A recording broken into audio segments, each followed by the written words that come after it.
Hi, I'm Ashley Osborne, PropTech pioneer and CEO and co-founder of Devour PropTech, a digital platform that levels the playing field for smart property investors.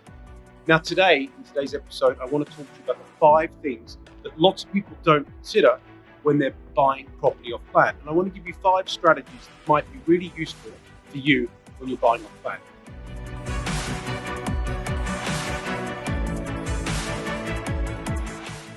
First property investment strategy is buying next to build-to-rent buildings. Now, build-to-rent is a relatively new concept in places like the United Kingdom and Australia and New Zealand, but it's been around for a long time in America, and it's actually called multi-family housing. Now, build-to-rent housing is exactly what it says on the tin. It's buildings that have been built specifically for tenants, for no other purpose.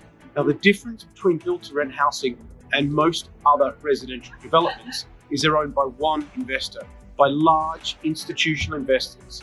Now, why this is important is because they've got huge teams behind them that spend lots and lots of money doing research and analysis on where's the best place to buy, what will be the demands for tenants, what the demographics are in specific locations. And you can piggyback on all of their hard research by following what they're doing. The other thing that the advantage you've got is they're spending a lot of money promoting their properties for let in a specific location. So they're doing all the hard work that you don't need to. They're creating a tenant pool, they're creating the demand for rental properties in that location, and not everybody's going to go to that property. So if you're able to provide a property in that location, close to good quality build-to-rent housing, there's going to be that tenant pool that's being created automatically. The other final thing that's really great about build-to-rent property is it sets the bar in terms of what the rents might be. You know that build-to-rent housing will be the top end of what's available from a rental perspective, so you know that your rent for your property will not be above what the build-to-rent asset is achieving in that location. The second investment strategy we think you should really consider is buying a 3-bedroom apartment. For most developers, they don't really want to build 3-bedroom and large apartments. They're really, really difficult to sell, and it's generally not until the very, very end of the sales cycle that they're able to sell them. And if you think about it, they've got a lot of capital tied up with those apartments because they're really, really large. So the more space that they need to build, the higher the cost. Now, the great thing about buying a 3-bedroom apartment is you can drive a really hard bargain, especially if you're buying at the very start of the cycle. Most developers would rather sell at a discount rather than hold on for a long period of time, not knowing whether they're going to sell the apartment or not.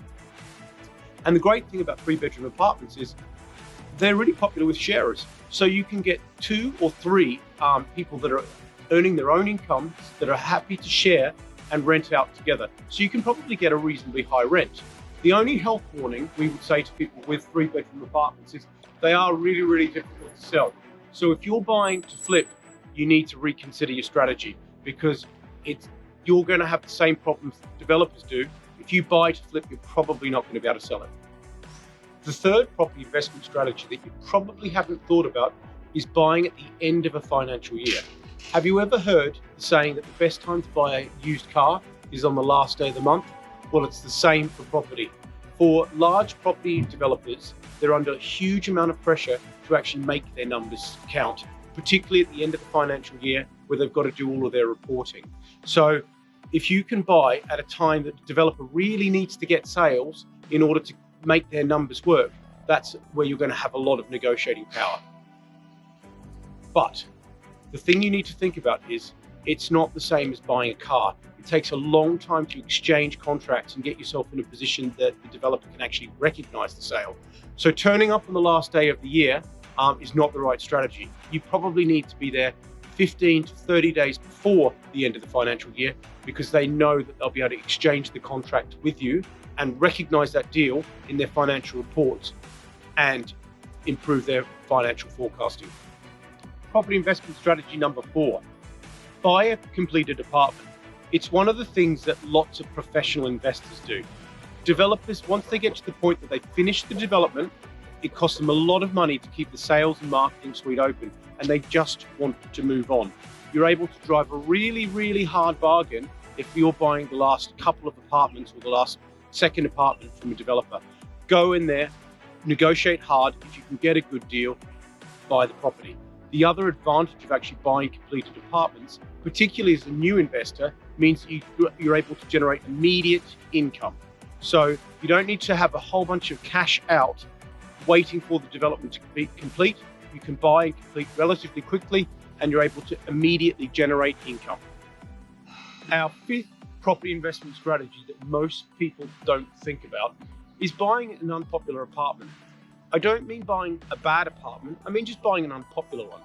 What you tend to find is with most developments and sales and marketing campaigns, there'll be one or two apartments that have just got really interesting layouts that are on a specific side of the building that developers find really, really easy to sell. Now, if you go and buy one of those from a developer, you're going to find it's going to be hard to negotiate a good deal. And in fact, many developers are going to keep pushing the prices up of those apartments because they know there's demand for them. Think about awkward layouts, think about lower floors in developments, think about things that just make it slightly more difficult for the developer to sell. That's where you're going to drive a really, really good deal.